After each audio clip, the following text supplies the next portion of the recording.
Salve, salve, gente! Boa tarde para todo mundo que está acompanhando aí o canal oficial da FDSM, @FDSM_oficial, direto aqui do Salão do Júri da FDSM. Já tem um povo acompanhando aí, galera, vocês sabem que eu estou aprendendo, então na medida que eu consiga eu vou falando oi aí. Tem, nossa, um tanto de gente aqui. Altair quer entrar, vamos ver se a gente deixa ele entrar. Vou acertar. Um beijo para todo mundo que está acompanhando a gente. Muita gente já conectado, que show de bola. Eu não vou conseguir falar o nome de todo mundo. Aí, Tata, tudo bem? Professor Altair, seja bem-vindo, boa tarde. Tudo em paz. Pessoal, então, mais uma live direto aqui da FDSM, como eu estava dizendo. Se eventualmente tem alguém aí que não me conhece, meu nome é Conte, eu sou professor aqui na FDSM.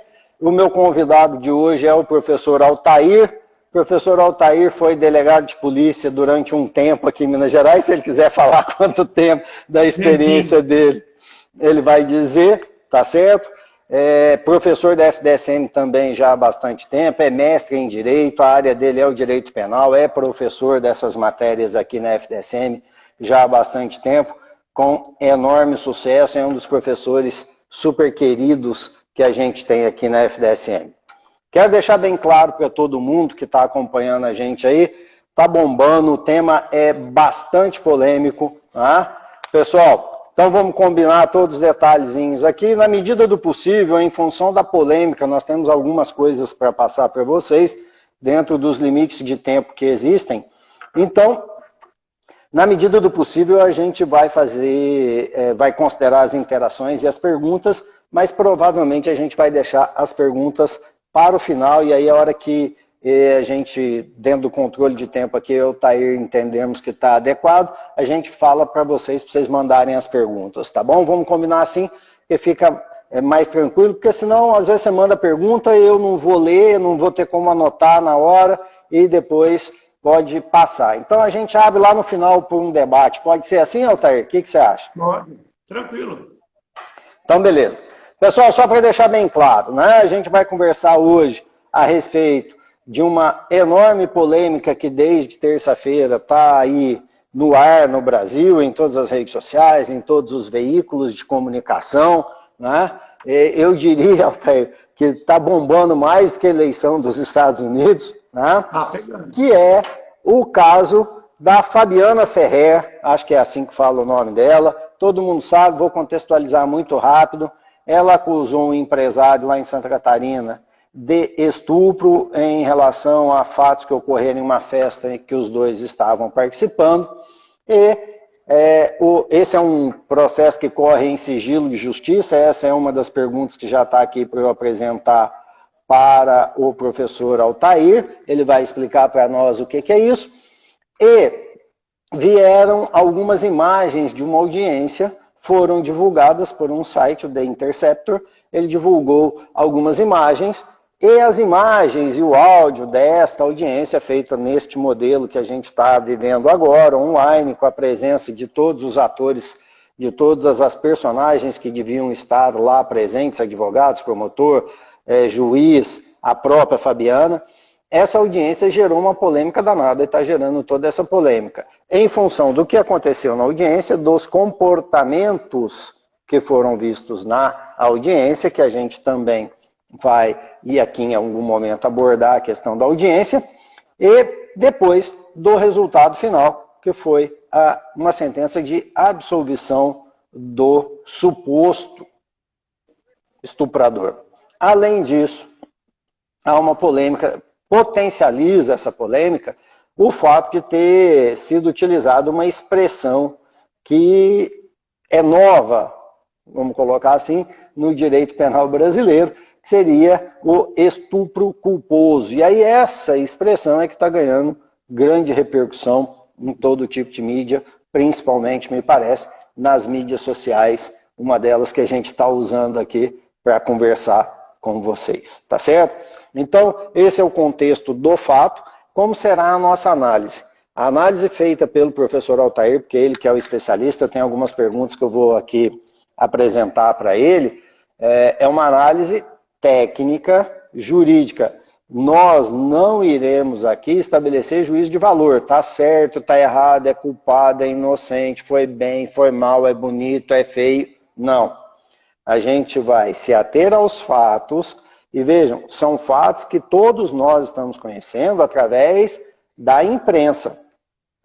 Já combinamos aqui, o professor Altair e o pessoal da faculdade, a gente tem certeza que esta situação ainda vai apresentar vários outros fatos que virão à tona. Por exemplo, o Ministério Público de Santa Catarina já disse que este trecho da audiência, que é de conhecimento público, foi editado. Né? Então veremos ao longo do tempo se vamos ter um vídeo sem edição e poderemos comparar. Então vejam, qual que é o objetivo da FDSM? É atender um dos seus pilares, que é responsabilidade social, que é extensão, que é prestar serviços à comunidade. É isso que a gente está fazendo aqui, o tema é muito polêmico e a gente vai esclarecer tecnicamente as questões que estão envolvidas aí e que são relativas ao direito penal. Vamos falar um pouquinho do processo, tá certo? Altair, você quer falar um pouco mais da sua experiência antes da gente começar aqui na discussão? Olha, Conte, não precisa falar tanto, né? Primeiro agradecer o convite, né? Boa tarde. Agradecer a presença aí de alunos, ex-alunos, né? Estou vendo aí centenas, né? Já estão quase nos 200 aí, muitos ex-alunos e tal. Eu fui delegado durante 25 anos, né? Me aposentei. Não, Altair, quase 200 mil, né? Porque o trem tá bombando aqui. São 253.457. Ah, estão me corrigindo aqui, eu falei o nome da menina errado. É Mariana, não é Fabiana. Perdão, gente. Olha aí. É Mariana. O povo já me corrigiu aqui. Então, Altair, deixa eu te perguntar, vamos começar o nosso bate-bola aqui. Você foi delegado durante um bom tempo aqui em Minas Gerais, né? Sua carreira aqui em Pouso Alegre, 25 anos. Você alguma vez trabalhou com um caso que envolvesse estupro? Eu, como delegado, eu trabalhei em todas as áreas, Conte, todas as áreas imagináveis, né? Uhum. Delegado de homicídios, delegado de TOPS, delegado de mulheres, delegado de operações especiais, trânsito, tudo. Então, já trabalhei, já tive muitos casos de estupros, inclusive em Pouso Alegre. Beleza. Então, você não está falando só de uma experiência teórica ou de achar. Você viveu a situação. Sim, não é só de academia, viver na prática. Na prática, beleza. Então, vamos começar pelo básico. O que é o crime de estupro, Altair? Depois a gente entra nas nuances. Mas o que é o crime de estupro? Tá certo. Então, basicamente, a gente está falando não só para o pessoal do direito, mas também para algumas pessoas que não são do direito. Então, a gente Exatamente. vai tentar, né, fazer ter um equilíbrio aí para todo mundo entender. Então, basicamente, nós temos o artigo 213. Esse artigo 213, antigamente, antes de 2009, ele trabalhava somente com a possibilidade da mulher ser vítima de uma violência sexual. Então, haveria um constrangimento à mulher e ter com ela conjunção carnal, né, mediante violência ou grave ameaça. Essa lei foi alterada, muito bem alterada. Hoje você não tem somente a vítima, mulher como vítima, né? Hoje o constrangimento é contra alguém, né? Então todos podem ser vítimas e todos podem ser autores. Então, basicamente, o crime de estupro é isso. Uma coisa importantíssima nesse começo de conversa, Conte, é esclarecer o seguinte, uma coisa que eu falo muito em sala de aula e falei para os alunos essa semana, né? Não é a relação sexual que é proibida, né? Porque às vezes a gente tem na cabeça que a relação sexual é proibida. A relação sexual não é proibida. Se a relação fosse proibida, teoricamente, nossos pais, né, teriam cometido crime, né? Nós, que somos pais, também teríamos cometido crime. Tá? Com certeza. Basicamente, no crime de estupro, você tem que analisar duas etapas. A primeira etapa, se o fato aconteceu, se a conjunção carnal ou qualquer outro ato libidinoso, e esse outro ato libidinoso pode ser genérico, né? O beijo já está fora, mas assim, a mão nos seios, passar a mão pelo corpo, ou qualquer outro tipo de ato sexual. Então, a primeira fase é você analisar se o ato aconteceu. O ato tendo acontecido, você parte para a segunda fase, e que é a mais importante, de saber se houve ou não consentimento das pessoas envolvidas na relação sexual. Então, sempre nós temos que analisar os dois fatos. Então, vamos lá. conte está girando. Você está girando aqui para mim no meu telefone também, mas no outro que eu estou conectado aqui, eu estou te vendo. Tinha sumido. Joia. Pessoal, vocês estão vendo a gente aí? Tá tudo bem? Dá um feedback aqui para a gente. O meu telefone da faculdade gravou, o meu pessoal, eu continuo te vendo, Altair, na boa. Você está me ouvindo bem? Estava rodando, mas já parou de rodar. Então, vamos tocar em frente aí, Altair. Você estava falando de consentimento, não é isso? Isso é um ponto-chave. É um ponto-chave. Então, beleza. aí, o pessoal está falando que está tudo normal, vamos em frente, Altair. Sim. Na questão em si, né, no caso que a gente está analisando de forma rasa, de forma superficial, baseado no que a gente tem da imprensa, baseado no que a gente tem, a gente conseguiu ler da sentença, a gente conseguiu ler das alegações, né? Foram 51 páginas de sentença e 91 páginas de alegações finais. Tá? Então, na verdade, esse caso dele foi um caso um pouco diferente. Por quê? Porque foi-lhe atribuído, houve uma denúncia, houve um inquérito policial que durou 7 meses, e ao final desse inquérito chegaram à conclusão, porque o caso foi em dezembro, se não me engano, de 2018, e já teve 2 audiências, uma dessa famosa que a gente vai comentar depois aqui, e ao final chegou-se à conclusão que o autor teria cometido em tese o chamado estupro de vulnerável, que é uma outra modalidade de estupro. Tá. Thaís, só um detalhe aqui que você falou que eu achei interessante, que me chamou a atenção. Tanto tempo para a condução do inquérito, isso está adequado? Isso faz sentido na sua experiência? Se você for 7 meses? A lei fala 30 dias, mas você depende de laudos, você depende de ouvir testemunhas. Às vezes a testemunha não é da comarca, não é do local, você precisa de precatória. Tá? Então, apesar de falar 30 dias, né, eu já toquei inquérito que durou anos. Tá? Então, o prazo não é o mais importante. Então, essa não é uma questão. Não. Inclusive, até porque nesse caso nós tivemos vários laudos que foram laudos importantes, ou serão importantes, porque a gente não sabe o que vai acontecer no final. Nós temos uma decisão de primeira instância somente, né? Tá bom. Você chegou num ponto aí que você estava falando estupro de vulnerável. Então, vamos lá. Você já explicou o estupro. O estupro de vulnerável é uma categoria, é um tipo diferente? Que é isso? O que acontece? Tá. O que acontece é o seguinte, quando você trabalha com crime de estupro, você trabalha um crime com violência ou grave ameaça. É uma violência real. Tem que ficar comprovada, né? Fica comprovada a violência ou fica comprovada a grave ameaça. Nesse estupro, aspas, convencional, aspas, né? O estupro, aspas, comum, ele não importa a idade, não importaria condições físicas, psicológicas da vítima, não importa nada. O que importa é se teve o ato sexual e se houve a violência, e se essa violência não foi permitida pela vítima. Certo? E nós sabemos que existem casos de atos sexuais que existem violência permitida. Né? Algum tipo de gosto sexual, digamos assim. Só que nós tínhamos até 2009 o antigo artigo 224. Esse artigo 224 ele falava da presunção de violência. Então, quando você presume a violência, você não precisa provar a violência. Você precisa provar o fato. Então, o que era a presunção de violência 224? Né? Era a vítima ser menor de 14 anos, que é um entendimento no direito penal, e é um entendimento que é um pouco parecido com a história dos 18 anos para a maioridade. Um cara de 17, ele não entende tudo. O direito penal entende que aquele menor de 14 não tem discernimento. Então, o menor de 14 anos seria estupro presumido. Então, não importa se o menor de 14 anos consentiu ou não. Vai ser sempre estupro. O pai pode ir lá fazer uma autorização em cartório que vai ser crime.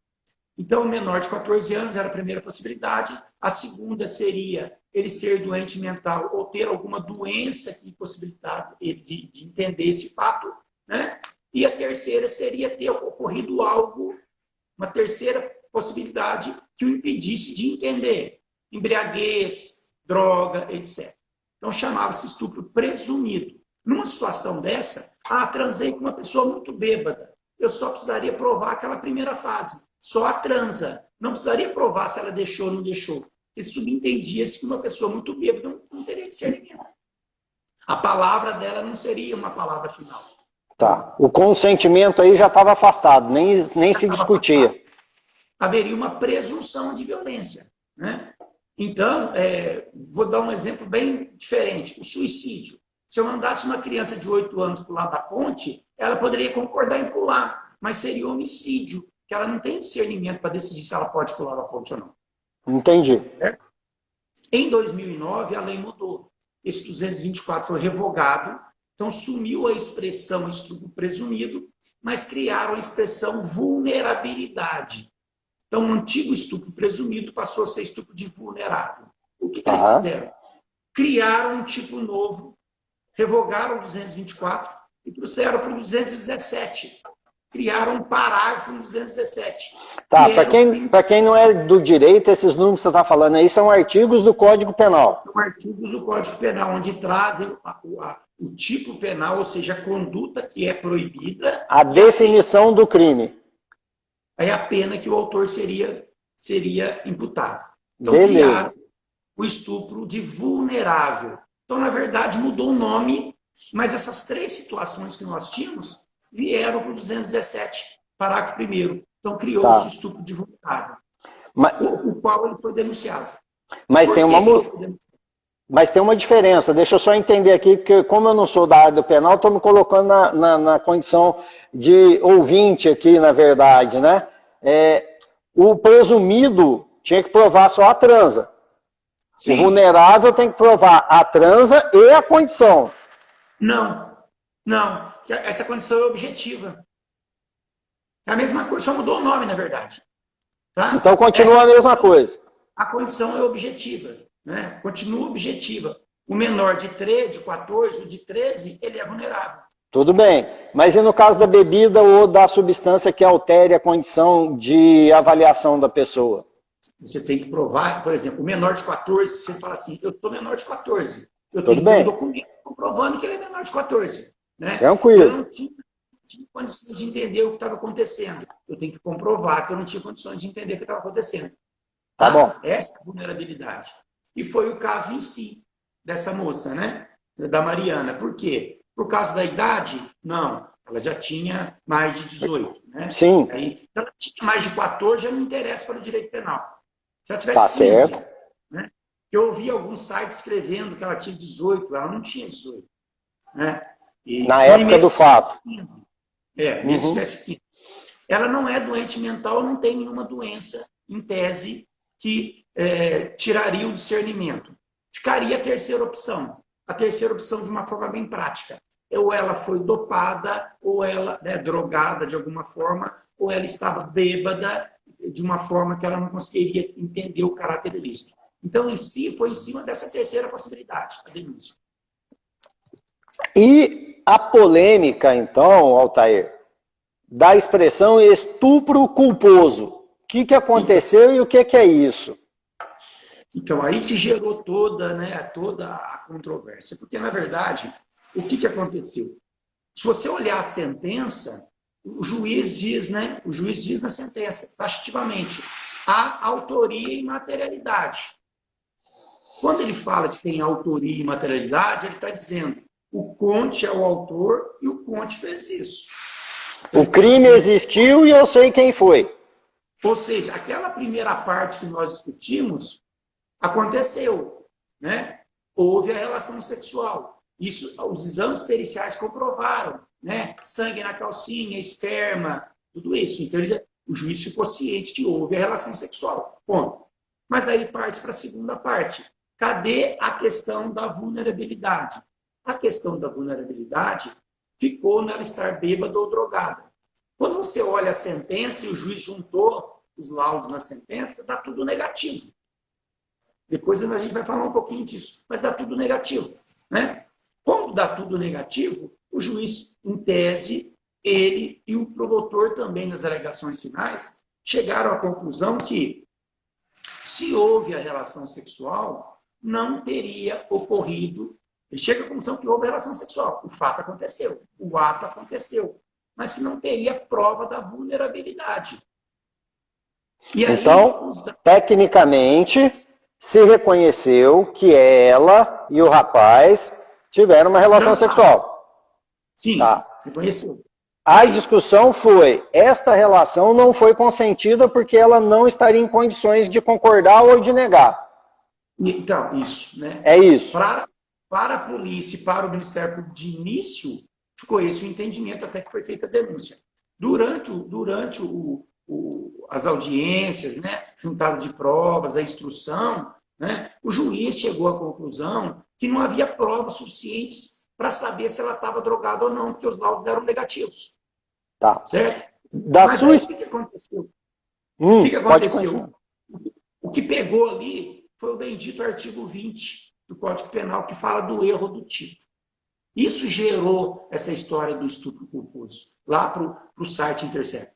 Alguém lá fez uma interpretação rasa do que o juiz colocou na sentença, né? O que ele colocou na sentença? Ele colocou na sentença o seguinte: houve relação sexual? Houve.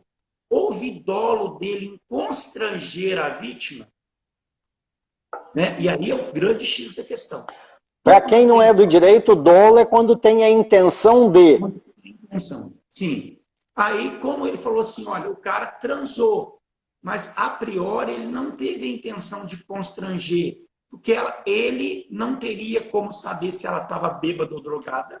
E aí é um questionamento para se entrar com recurso depois, né? Eu acho. Uhum. E com isso, não houve dolo na relação sexual. Quem interpretou isso lá no Intercept, interpretou, bom, se não houve dolo, então ele está falando que houve culpa, então houve estupro culposo, já que houve a relação sexual. E aí criou toda essa polêmica. Então vamos lá para o pessoal que não é do direito, apesar de eu achar que a maioria da galera que está acompanhando a gente aqui é do direito, né? O crime pode ser doloso. Eu tenho a intenção de realizar aquela ação ou conduta que o direito penal descreve como crime. Eu quero matar alguém, eu vou lá e mato aquela pessoa. Você tem uma conduta visando um resultado. Eu quero que ele morra, eu vou lá e faço alguma coisa para matar ele. Isso é doloso. O culposo é quando eu não quero que ele morra, eu faço alguma coisa contra a pessoa que eu estou com raiva e ela acaba morrendo. É que você tem modalidades de culpa, né? Negligência, imprudência ou imperícia, né? O que esse artigo 20 fala? E aí, se você olhar... o nosso querido professor Francisco está mandando aqui, ó, perfeito, mestre Altair, como sempre. Salve, nossa, professor Francisco, acompanhando. Mas ele está na defensoria agora acompanhando? Eu acho que ele está dando aula aqui. Ah, bom. Ele está acompanhando.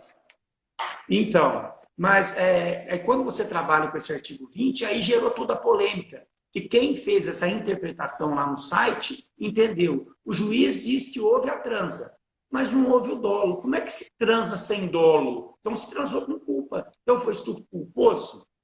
Aí gerou toda essa polêmica. Por quê? Eu vou dar 2 exemplos, vocês vão entender. O artigo 20, ele fala do erro. O que é um erro? Erro é a falsa percepção da realidade. Eu sempre brinco com os alunos, né? Você tem 5 opções. Você fala assim, eu vou na B porque a B está certa. Você tem uma falsa percepção da realidade que a letra B está certa. Se você tiver certeza que ela está errada, aí é burrice. Não é? Então, erro é a falsa percepção da realidade.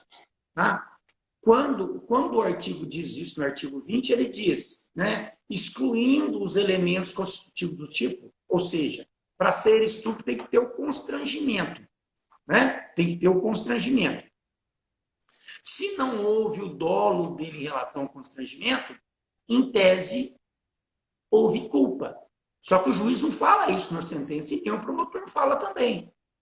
Certo? Fizeram uma interpretação do que eles escreveram.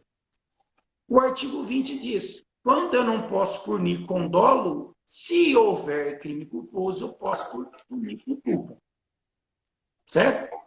Aí vem o X, não existe estupro culposo. E realmente, o que está abarrotando toda a rede social, não existe estupro culposo. Realmente, não existe estupro culposo. Tanto é, continua uma coisa interessante, quando eu recebi as primeiras mensagens de alunos e tal, eu fiquei tão indignado que eu também fui na rede social e falei, pô, mas preciso voltar para os bancos escolares, né? Da onde que saiu essa sentença?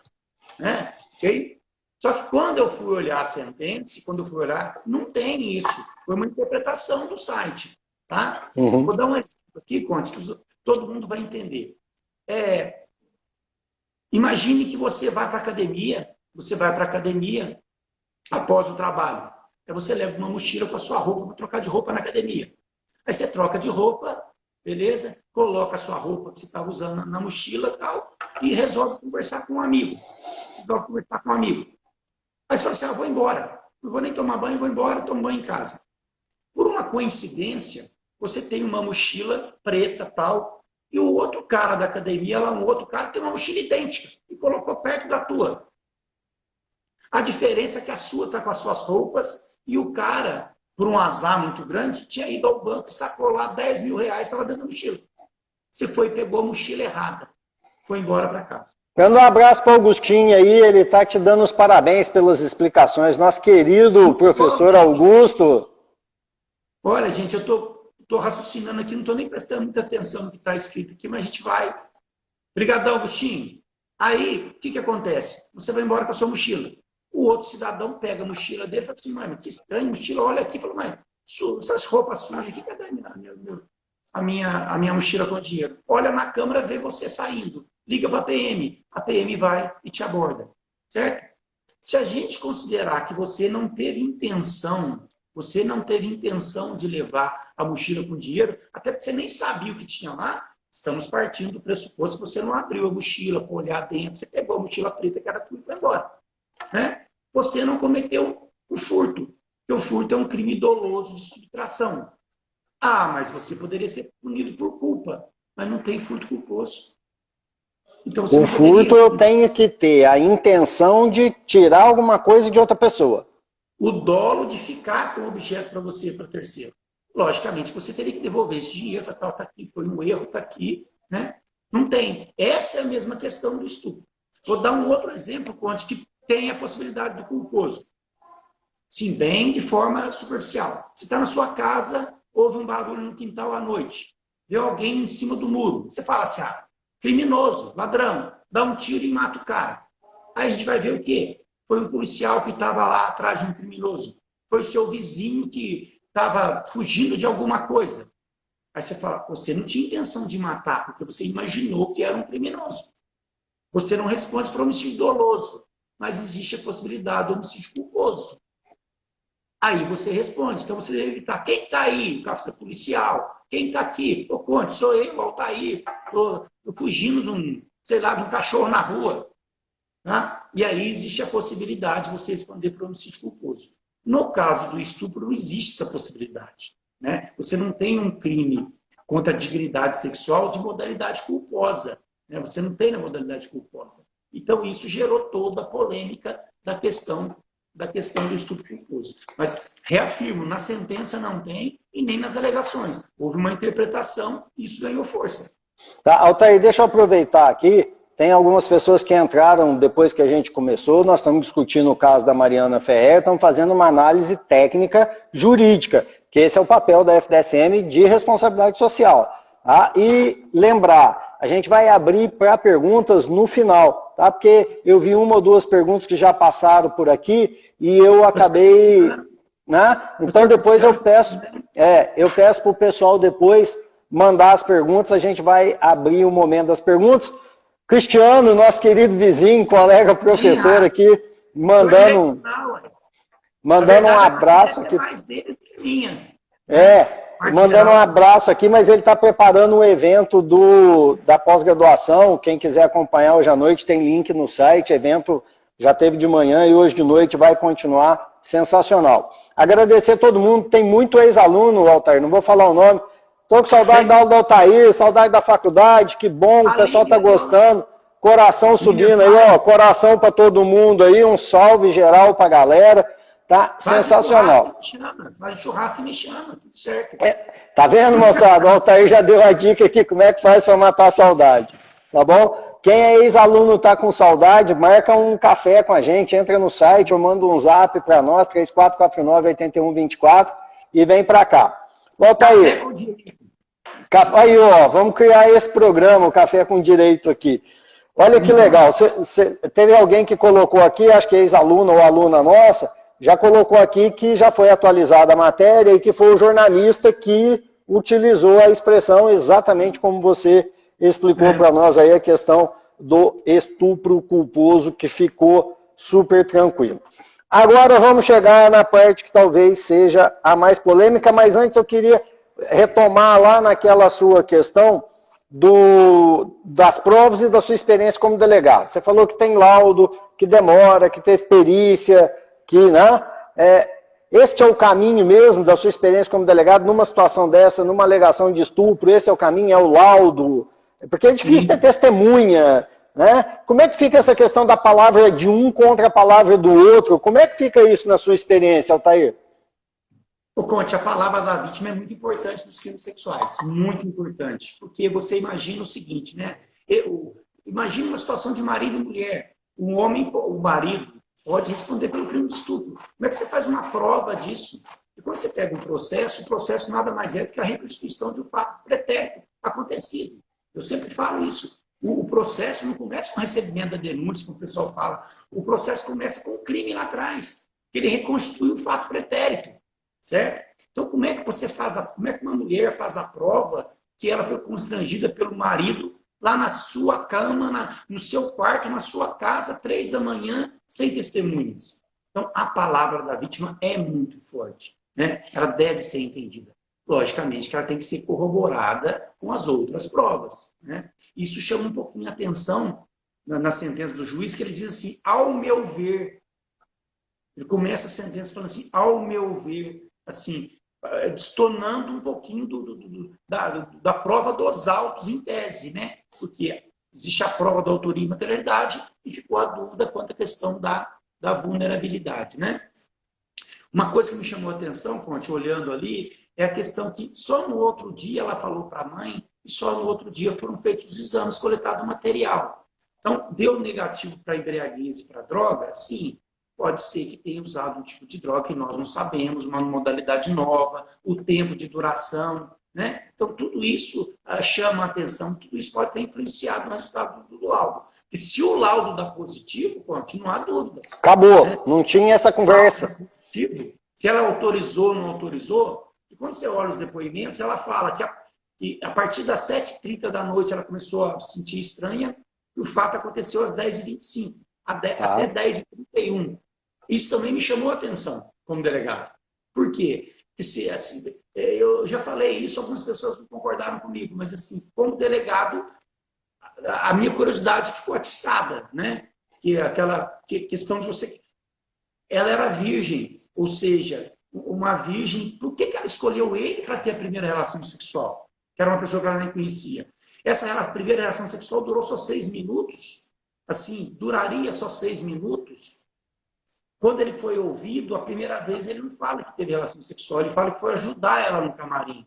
Somente a segunda vez que ele fala. Então, tudo isso, né, eu como delegado, eu começo a questionar. Mas como eu não conheço o inquérito, eu não sei o que está no inquérito, eu não sei quais são as perguntas que foram feitas para ela, mas isso a gente começa, né, a colocar pontos de interrogação para uma futura razões de apelação, que com certeza vai ter, né? Altair, antes da gente entrar na polêmica maior aqui do momento, que acho que é a audiência e o que aconteceu na audiência, qual é o caminho deste processo? Já tem uma sentença, ou seja, o ato final do juiz dizendo que ele não cometeu estupro. O que acontece agora? Isso pode ser revisado, isso não pode ser revisado. Então, lembrando de novo, gente, nós estamos conversando para todo mundo, não é só para quem é do direito. Nós estamos conversando com as pessoas que estão acompanhando a gente aqui, tá certo? E com certeza cabe recurso, né? A assistência e acusação já disse que vai, inclusive acho que de Minas Gerais, o advogado já disse que vai recorrer, vai pegar as razões para apelação, né? Eu vi algumas coisas de grandes juristas hoje, dizendo o seguinte, dá para separar a sentença da audiência? Né? O que está querendo dizer? Né? A sentença foi favorável ao réu, ele foi absolvido, certo? Se você olhar o fundamento da absolvição dele, né, não tem nada errado tecnicamente. É jurídico, tecnicamente, juridicamente, o juiz decidiu de uma forma adequada. Se é justo, se é moral, se é correto, se é incorreto, é outra coisa, mas tecnicamente, juridicamente, ele decidiu de uma forma adequada. Ele tomou a decisão de acordo com a íntima convicção livre e convencimento dele, como a lei diz, né? Com certeza, a Corte Superior, os tribunais superiores vão analisar, existe uma possibilidade disso ser revertido. Eu vi juristas hoje dizendo o seguinte, que a forma da audiência, que nós vamos comentar agora, né, ela, de alguma forma, ela viciou a sentença. Ela deixou uma sentença viciada. Então, esse talvez fosse ou será o maior fundamento para as razões de apelação. Tá, o pessoal do primeiro ano aí, o pessoal que ainda não é da FDSM, o vício, o que é rapidinho? O que significa esse vício na sentença? Há quem entenda que porque na verdade dá a entender ali, e aí a gente precisa do vídeo todo da audiência, né? O que foi mostrado, dá a entender que o advogado dominou a audiência. Tanto é que é um questionamento se ele cometeu crime contra ela. Ele não cometeu crime contra ela. Quando você olha o artigo 142 dos crimes contra a honra, diz que o advogado em juízo ele não comete crime de injúria e difamação. Só se fosse calúnia. Tá, deixa eu dar um passo atrás. Nós estamos falando da audiência. As imagens que foram divulgadas mostram que o advogado de defesa do acusado de ter cometido o estupro contra a Mariana, ele teve uma postura agressiva, talvez, né? Sim. Então há uma grande polêmica também, dizendo que teria que ter sido diferente a condução da audiência e que ele não poderia ter aquela postura. Né? Então o que você está dizendo para nós é o seguinte, que já tem opiniões aí de que esta postura dele poderia ter contaminado a sentença, porque ele teria conduzido... Quem conduz a audiência, Altair? O juiz. E essa conduta... E só o juiz, mais ninguém. Foi feita uma representação contra o juiz do CNJ e contra o promotor do Conselho do Ministério Público, né? E contra o advogado na OAB também. Então a conduta do promotor, do juiz, do advogado de defesa e do advogado dela, todas elas estão sendo questionadas, todo mundo. Estão sendo questionadas. Pelo que você tem nos vídeos parciais, né, Conte, dá a entender que o advogado, ele transformou aquilo no ringue, espancou ela como se ela fosse a ré. Entendi. Né? Então, o show de horrores foi isso. E o juiz, então, vamos analisar se fosse um ringue. Mesmo se ele estivesse batendo muito nela, o juiz tem que parar a luta. O juiz do ringue tem que parar a luta. E, aparentemente, não foi isso que aconteceu. A gente precisa ver o vídeo todo, né, Altair? Porque aquele vídeo ali é parcial, né? É um pedaço só do que aconteceu. Tanto o Ministério Público quanto o juiz estão contestando, estão dizendo que no vídeo, na íntegra, vai ter elementos dizendo que eles interferiram, que eles saíram ao socorro da vítima, né? E que o advogado não mandou na audiência. Então, isso gera uma outra polêmica até para a OAB, que a finalidade do advogado é defender o seu cliente. Tanto é que tem exclusão do crime, né? Que ele mostrou fotos dela, tal. Então, em tese, ele não cometeu crime. Só que ele faltou da urbanidade, faltou da dignidade do tratamento dela, e isso isso pode ter, para alguns doutrinadores, isso pode ter tornado o juiz e o promotor suspeitos. Então, o parecer do promotor, quando ele fez a arguição final, e a decisão do juiz, torna a sentença ele suspeito, e, consequentemente, a sentença pode ser anulada ou reformada. Isso a gente vai ter que acompanhar, né, Altair? Porque aí depende de iniciativa, seja do Ministério Público, seja do advogado dela. Já tem informações aí na imprensa dizendo que os dois lados vão recorrer, né? Vão discutir novamente a sentença. Para quem não é do direito, de novo, não é o mesmo juiz que vai analisar. Aí vai para um órgão colegiado, são vários juízes, são os chamados de desembargadores, que vão avaliar essa questão. Ô, Altair, deixa eu só dar um recado aqui para o povo que não é do direito ainda. Você está gostando da nossa conversa? Você ficou interessado? Você está vendo o show de bola que é um professor da FDSM falando sobre um tema polêmico de maneira adequada, científica, técnica, respeitosa? Esse é o trabalho da FDSM. Você quer vir para cá? Nosso vestibular está totalmente aberto para as inscrições. Entra no nosso site, fdsm.edu.br, faça a sua inscrição. Você pode fazer prova, ou pode usar a nota do Enem, ou ainda você pode, se é formado em um outro curso superior que não é o do direito, você pode usar o seu diploma de outro curso superior, você não precisa fazer prova nem ter nota do Enem. Vem para a FDSM, vem para cá, vem ter aula com o Altair, meu amigo. Você vai ter aula com essa fera aqui, entre outras tantas. Você é ex-aluno. Eu sou ex-aluno do professor Altair, olha aí, estou aqui hoje trocando ideia com ele, mas continuo em relação ao Altair e a vários outros aqui como aluno. Vocês estão vendo que as minhas perguntas são perguntas de aluno, porque o cara sabe tudo de penal e eu sou um sujeito que estuda a questão ambiental, então tem que aprender muito com esse povo da FDSM. Quem já está formado, tem aluno colocando aqui que já formou, vem, marca um dia, vem assistir uma aula o ano que vem, ou vem aqui visitar a gente, vem conversar conosco. A Silvia está mandando um abraço para nós. Ô, saudade, Silvia. Todo mundo morrendo de saudade de você aqui. Um apoio total da Silvia e da equipe dela para a gente realizar tudo aqui na faculdade. Altair, então, vamos voltar lá na questão da audiência. Né? Para defender o meu cliente, eu posso fazer tudo e qualquer coisa, e você estava explicando que ele não ofendeu a moça. E aí?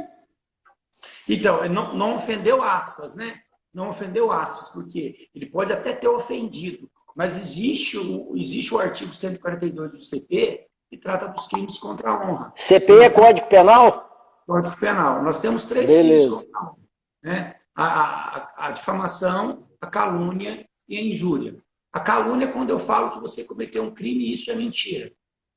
Né? Isso é calúnia. Imputar a você um fato definido como crime de forma falsa. A difamação é quando eu falo um fato que vai difamar você, que vai trazer má fama à sua reputação. E a injúria é quando eu vou te indicar uma qualidade negativa. Né? Você é burro, você é isso. Tá. Quando o advogado, aquela parte que nós vimos, você tem... Ainda bem que você não falou que eu sou feio, né? Então, tem isso. Né? Você pode falar, né? Aí, o advogado, na defesa do seu cliente, basicamente, aspas, uma guerra à audiência. Né? Ele quer vencer para tentar livrar o seu cliente. Só que, às vezes, você passa do ponto. Você tem a ética, né? o estatuto da OAB, a questão da ética. Então, crime ele não cometeu. Só que ele exacerbou da forma que ele fez, né? Ele foi muito duro com ela, ele foi muito duro, ele faltou a dignidade da pessoa humana, tinha que ter entendido a situação dela como vítima, então ficou um climão na audiência até onde a gente viu estranho. Por isso que todas as instituições foram acionadas para verificar, junto ao CNJ, a conduta do juiz, ao conselho do MP, a conduta do promotor, né? E também a questão dos advogados. Né? Então, eu acho que tecnicamente, não deve se encontrar muita coisa, vamos esperar as apurações, lógico. Né? Você pode ter uma questão de ordem administrativa para todos eles. Né? Administrativa para todos eles. Então, isso é possível. Tanto é que hoje você já tem algumas pessoas, principalmente do lado direito, né? Já dando aquela visão da audiência, dizendo, pô, mas o advogado fez o trabalho dele. Aí a gente tem que perguntar qual que é o limite desse trabalho, né, Conte? O limite é... Tá, então, aí a discussão é essa, o limite da atuação do advogado, né, da forma como ele atuou, né, porque buscar todos os meios de defesa lícitos, né, claro, dentro da lei, ele tem que fazer isso, né, mas a forma de fazer isso é que pode ser questionada. Eu li uma frase, Conte, que eu achei muito interessante, a gente começa a raciocinar em cima disso. Né? O momento atual, isso gera uma certa situação, como assim, a frase que eu li, nesse acerto existe um erro. Né? Nesse acerto do juiz existe algo errado. Né? Tecnicamente ele pode ter acertado, mas o mundo que nós vivemos hoje, o momento que nós vivemos hoje, né? De proteção aos direitos das mulheres, né? A Lei Maria da Penha, o combate à violência, o combate ao feminicídio, né? Os 5 tipos de violência que a mulher está sujeita da Maria da Penha, violência moral, violência física, violência sexual, a psicológica, a material. Então, assim, vai contra tudo isso que a gente está vivendo, ou seja, o que gerou, né, nacionalmente, eu acho que um pouco por causa disso, né? Sim, vai contra as nossas expectativas de direito. A gente imagina, gera a sensação de impunidade, né? O cidadão, o suspeito lá, o autor, ele é de uma família rica, ele é branco. Então, daí você começa a ter inúmeras discussões, né? Vários questionamentos, não é isso? Altair, o que você quer deixar aqui de mensagem final para a gente encerrar, em função dos horários e do que foi combinado? Antes de eu agradecer todo mundo aí. Quero agradecer o convite, professor Conte, da faculdade, né? Agradecer a presença de todo mundo, dos atuais alunos, dos ex-alunos. Foi um prazer ver pelo menos o nominho de vocês aqui, a gente relembrar. E vamos esperar, né? Vamos aguardar para ver. Isso com certeza vai ter desdobramentos, né? Jurídicos, né? Institucionais, talvez alguma modificação em alguma situação, talvez venha até ter alguma recomendação do CNJ para audiência, ou da própria OAB, né? Alguma alteração legislativa, porque o Senado também fez carta de repúdio. Então, acho que o fato aconteceu, a sociedade tem que discutir o que aconteceu, acho que tem que ser discutido, né? E a gente tem que aguardar. O direito ele é muito dinâmico, né, Conte? Então, a gente fala hoje, semana que vem já foi alterado. Mas foi um prazer estar aqui. Beleza. E venha assistir minha aula. Beleza, Altair, eu quero agradecer demais, porque você aceitou prontamente o convite, veio aqui, deu um show de bola. Quem te conhece sabe que ia ser assim. Tomara que todo mundo tenha aproveitado e tenha aproveitado para esclarecer este assunto tão polêmico aí. E esse é o papel da FDSM, né, Altair? A gente tem uma questão que envolve o direito, que é extremamente polêmica. A gente está aqui no olho do furacão, colocando tecnicamente, com respeito, da maneira correta e científica, o que precisa ser dito. A gente vai continuar acompanhando esse caso, né? E aí a gente vai retomar quando nós tivermos mais informações. Eu quero agradecer, Altair, não só todo mundo que acompanhou, mas tem uma galera, não aqui, eu estou fazendo gesto, mas a gente está sem máscara porque nós estamos isolados em ambientes diferentes aqui da FDSM, ficou muito claro isso para todo mundo, mas eu quero agradecer porque tem um povo aqui, eu não vou ficar falando nome não, mas olha, tem o pessoal da extensão, tem o pessoal da comunicação, tem o pessoal do comercial que divulgou, o pessoal da TI que é mega fundamental para que as coisas aqui aconteçam, o pessoal que deixou o ambiente limpo, eles vêm aqui, o pessoal da limpeza esteriliza tudo, deixa tudo bonitinho, limpo, é sensacional. Essa estrutura toda está à disposição de todo mundo. Quem não é aluno e quiser ser aluno, entra no nosso site fdsm.edu.br, está lá toda a informação a respeito do vestibular. Se tiver alguma dúvida, manda para nós no 3449-8124, telefone ou zap. E continua acompanhando as redes sociais da faculdade, continua acompanhando o nosso site, porque a gente está aqui para fazer isso. E fundamentalmente, né, Altair, agradecer à direção da faculdade, porque o apoio para a gente fazer esse trabalho, o estímulo, todas as necessidades que a gente leva para a direção da faculdade, a todo momento a gente tem apoio. Então lá o professor Calasso, o professor Luiz Otávio, o professor Leonardo, os três que hoje estão à frente da faculdade, eles estão o tempo todo apoiando a gente e segurando a onda desta grande FDSM que segue em frente. Eu tenho dito, Altair, e aqui hoje foi mais um exemplo, a FDSM não tem retrovisor, a gente não olha para trás, a gente está focado no futuro e toca para frente, sem conversa. Quem quiser que corra atrás, porque a gente está na frente e não tem para ninguém. Essa é a FDSM, obrigado. O que você quer dizer aí, Altair, antes de eu encerrar a nossa live? Um abraço aí. Até a próxima, gente. Valeu, Altair. Um beijo para todo mundo. Perguntaram se a live vai estar no site, vai estar aqui, o pessoal das contas está falando. Daqui uns 3 ou 4 anos eles colocam. Não, já está no site. Agradecer ao Bombando, 5.343.000 pessoas e 28 milhões de coraçõezinhos subiram aqui, porque eu contei. Os churrascos agendados. Manda aí para nós o churrasco que a gente vai. Abraço, e aí uma homenagem para o Cristiano. Essa foi a live lá do bairro Ibirá, porque a gente é vizinho lá no Ibirá. Abraço para vocês. Gente, abração.